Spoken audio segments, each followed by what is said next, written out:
Ya, saya diberi nama dari Keraton Wedono Surakso Jaladri. Saya diperintahkan supaya merekso atau menunggu Parangkusumo atau Samudra Selatan. Aslinya saya, Pak Sarjini. Pak Sarjini. Ya. Usia ini berapa, Mbah? Apa? Usia Mbah? Usia sudah 80 tahun. Kalau jadi abdi dalam di Parangkusumo, ceritanya bagaimana, Mbah? Sejak kapan? Ya, ini kan cerita menjadi abdi dalam, ini kan naluri.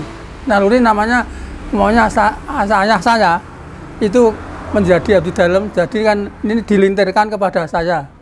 Ceritanya begitu. Sejak kapan, Mbah? Ya. Sejak kapan? Wah, itu kan tahun berapa ya? Karena saya menjabat menjadi juru kunci sudah 50 tahun lebih. Itu kira-kira itu. Kalau total juru kunci di Parangkusumo ada berapa, Mbah? Oh, ada 50. Tugasnya?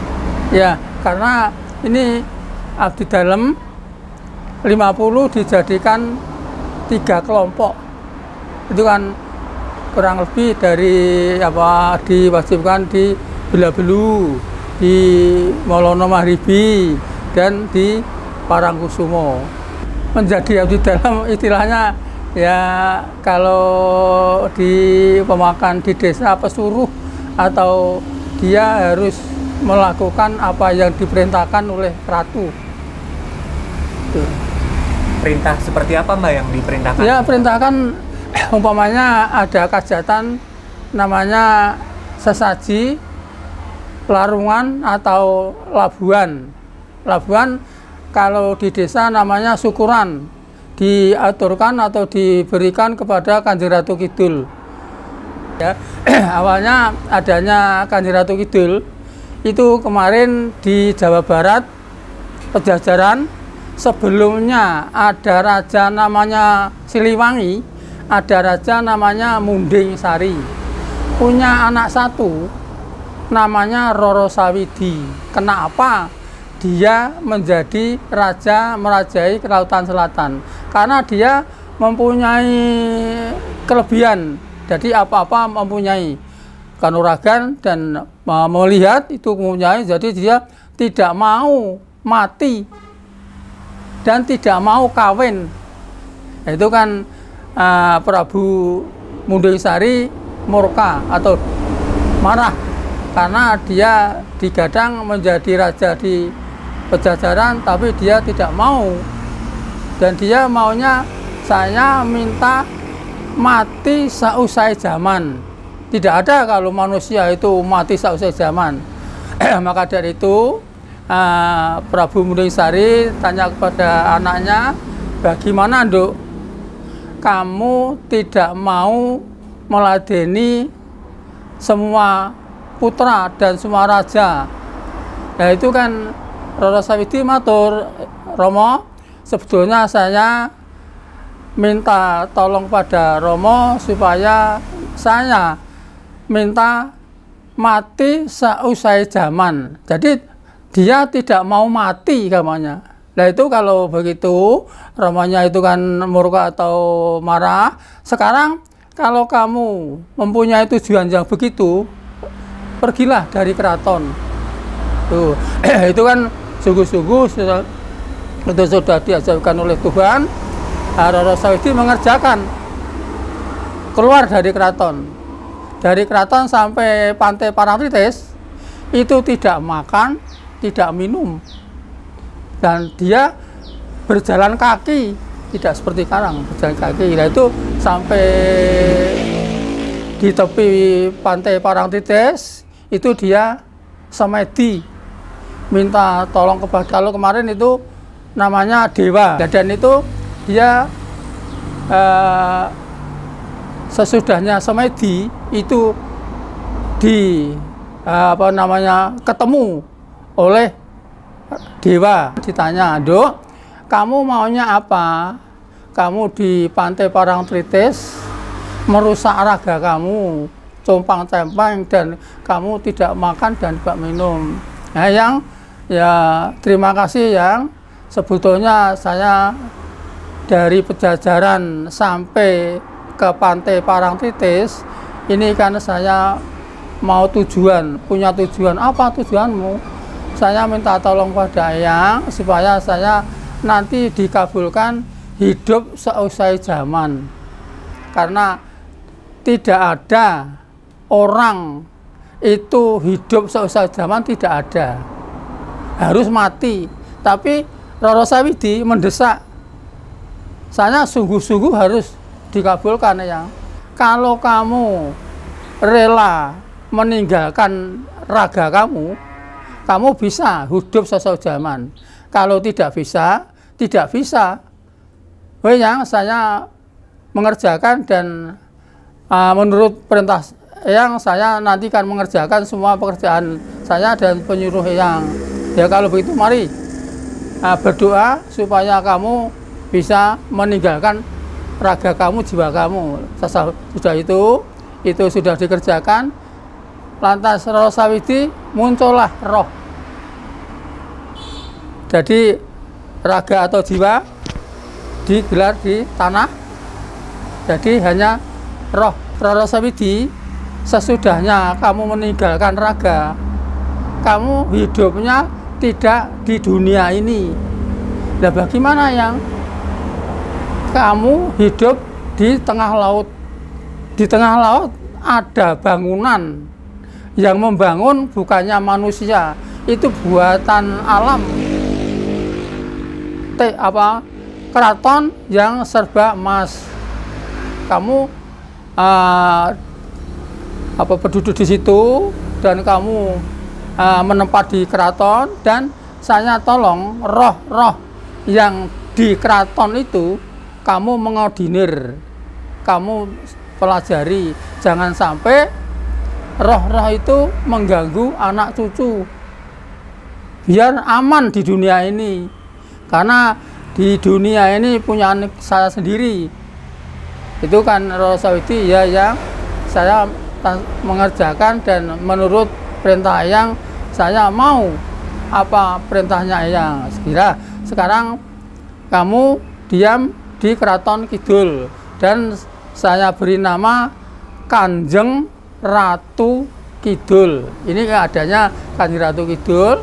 Roro Sawidi sudah saya tolong. Saya minta tolong, apa yang kalau ada anak cucu saya minta tolong kepada kamu, sudilah kamu menolong. Dan kamu jangan memilih satu sama lain, jangan memilih agama satu sama lain, karena di dunia ini punyaan saya sendiri.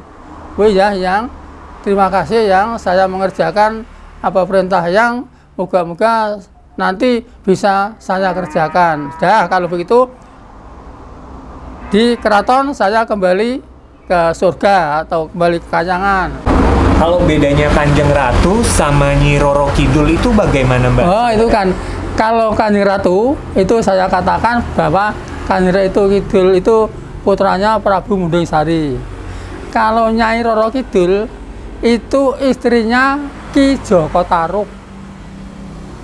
Nah, karena istrinya Ki Joko Tarub sudah ke manusia, jadi Ki Tawangulan itu akan kawin dengan orang, dengan manusia.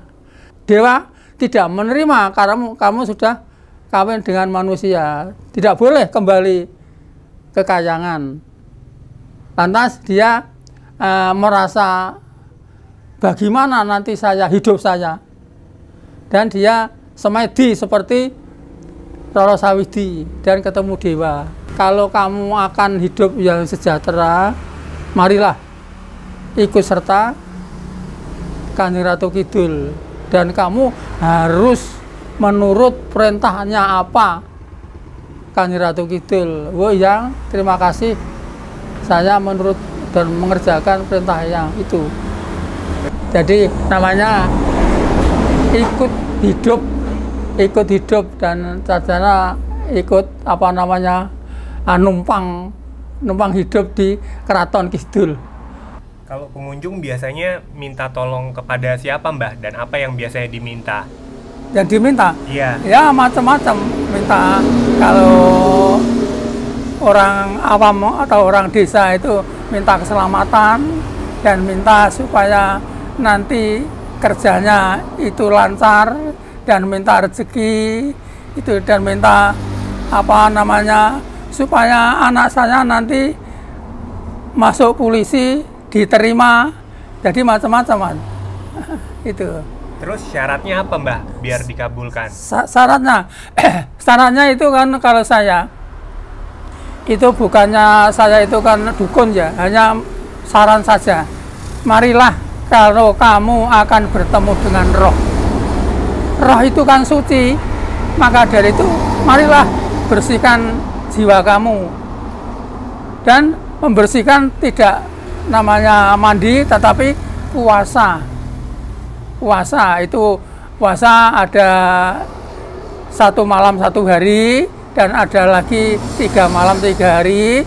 Mungkinlah nanti bisa dikaruniai oleh Bunda Ratu. Jadi kalau pengen ketemu Bunda Ratu Selatan harus puasa dulu Mbah? Iya, kalau akan bertemu Bunda Ratu bisa ketemu, tapi puasa dulu. Tapi kalau sudah ketemu, yang ketemu itu harus iman dan sabar. Karena kalau tidak iman dan sabar akan mengeluarkan uluk salam, tidak bisa keluar. Karena contoh nih, anak dari Kalimantan itu akan bertemu Bunda Ratu. Dia sudah mempunyai ilmu sudah diwatek dan bisa ketemu. Sesudah ketemu akan mengeluarkan uluk salam, tidak keluar. Malahan anak itu pingsan. Jadi kalau itu hatinya namanya bungkel, lantas pingsan, orang-orang sama terkejut, bagaimana ini ada orang kok pingsan sekonyong-konyong. Nah, saya tanya, nanti kalau sudah itu sadar, nanti ditanya apa? Itu dia mengatakan begitu. Saya tadi bertemu dengan sesosok orang yang cantiknya di dunia tidak ada sama. Tetapi saya akan mengeluarkan uluk salam, tidak bisa. Saya pusing, terus tidak lupa apa-apa itu. Kalau puasanya Mbah, puasanya bagaimana? Apa tidak makan, tidak minum, atau iya, seperti betul. apa? Iya, puasanya itu ada 2 macam ya. Satu itu kelahiran, 1 malam 1 hari tidak makan, tidak minum. 2, ini tuntunan dari yang Sunan Kalijogo kemarin. Itu puasa namanya 40 malam 40 hari, tetapi dijangkau. Itu 3 malam 3 hari, mengambil hari yang tertentu. Umpamanya ada Rebo Pon, Kemis Wage, Jumat Kliwon, itu sudah bertemu 40 hari. Itu mudah-mudahan dan insya Allah nanti Kanjeng Ratu itu menampak dan apa yang diminta. Terus ketemunya di mana nanti Mbah? Harus di mana Itu ketemunya? kalau biasanya itu di Cempuri Parangsumo, di Pantai Parangsumo. Iya. Dicempurinya ada hari tertentu atau bebas Mbah? Bebas. Jadi harus malam atau pagi atau siang atau bebas? Iya, bebas. Kalau baik itu kan malam usai maghrib. Kalau Mbah sendiri pernah ketemu Bunda Ratu Mbah? Ayo, kalau saya itu kan waktu saya di wisuda itu Bunda Ratu utusan atau memberi para punggawa itu datang ke sini menanyakan bahwa betul-betul kalau saya diberi amanat, diberi pekerjaan oleh Raja di Yogyakarta supaya menguasai samudra atau laut ya, karena saya diberi nama Surakso Jaladri. Surakso itu ngrekso, Jaladri laut, jadi menguasai laut. Dan siapapun yang akan mau tanya, akan mau tahu apa sebabnya Parangsumo, apa sebabnya Cempuri, adanya Kanjeng Ratu Kidul, itu saya sekamat-kamat memberikan pertolongan dan memberikan bicara-bicara yang begitu tahu bahwa adanya Ratu Kidul, adanya Cempuri dan Parangsumo. Kalau Mbah sendiri sudah berapa lama jadi abdi dalam? Oh ya, betul. Saya ini sudah lama sekali. Sudah ada 65 tahun. Dan 65 tahun saya diberi diberi tugas namanya pengirit atau menguasai anak buah itu 13 tahun. Tuh, jadi saya sudah namanya sudah lansia. Kalau total ada berapa juru kuncinya, Mbah? Ada 40. Ada 40, tapi namanya ya dari Jajar, lantas Bekel Nom, Bekel Sepuh, Lurah, Penewu, Wedono. Itu jadi ada tingkat-tingkat. Jajar itu pertama kali, ada Bekel Nom, Bekel Sepuh. Tuh. Kalau di Cepuri sendiri, Mbah, biasanya kalau Mbah ketemu Bunda Ratu di mana? Oh, kalau di Cempuri itu kalau akan bertemu ya Mas, itu seperti tadi anak dari Jakarta itu namanya permohonan dan ketemu saja Mas, ketemu saja. Kalau namanya itu kan orang itu tidak iman dan tidak sabar, itu tidak bisa mengeluarkan suara dan akan bicara tidak bisa. Karena kalau Bunda Ratu bertemu Mas, itu hanya senyum dan melihat. Jadi umpamanya Mas berketemu, itu akan mengeluarkan uluk salam tidak bisa. Tapi Bunda Ratu melihat dan senyum. Itu karena Bunda Ratu terima kasih dan senang sekali bertemu dengan orang-orang yang senang, yang tahu, yang mau tahu kepada Bunda Ratu, tapi memakai cara membersihkan badan. Itu Bunda Ratunya sendiri yang ketemu langsung atau utusannya Mbah yang menyerupai Bunda Ratu? Wah, itu ada, tapi ini kan namanya Nyai Roro Kidul. Nyai Roro Kidul itu kalau di pemerintahan itu Menteri Dalam Negeri menguasai itu kan Nyai Roro Kidul. Itu seperti Bunda Ratu tapi sorot mata itu beda, melihatnya beda, senyumnya beda, tapi wajah itu persis. Karena kok Simbah tahu, karena saya dibilangi oleh orang-orang yang ketemu. Itu hanya itu. Kalau Mbah sendiri belum pernah ketemu Nyi Roro Kidul? Saya? Iya. Oh, belum tahu malah. Belum tahu. Tapi kalau Bunda Ratu sudah tahu, Mbak? Iya, Bunda Ratu. Sudah berapa kali ketemu Bunda Ratu, Mbak? Bunda Ratu itu kan saya ketemu itu kan seperti saya ketemu si Sultan. Saya itu sudah mengerjakan abdi itu ada 65 tahun. Itu baru 2 kali ketemu si Sultan, sungguh-sungguh. Nah, maka dari itu kalau saya akan ketemu Kanjeng Ratu Kidul, kalau saya itu kan tidak mempunyai permohonan dan hati saya itu namanya belum bersih, tidak ketemu. Walaupun saya permohonan, tapi hati saya belum bersih, tidak bisa. Tapi sekonyong-konyong, kalau Kanjeng Ratu Kidul itu namanya kasihan dan bagaimana abdi saya itu tahu dalam mimpi. Karena di sini saya sudah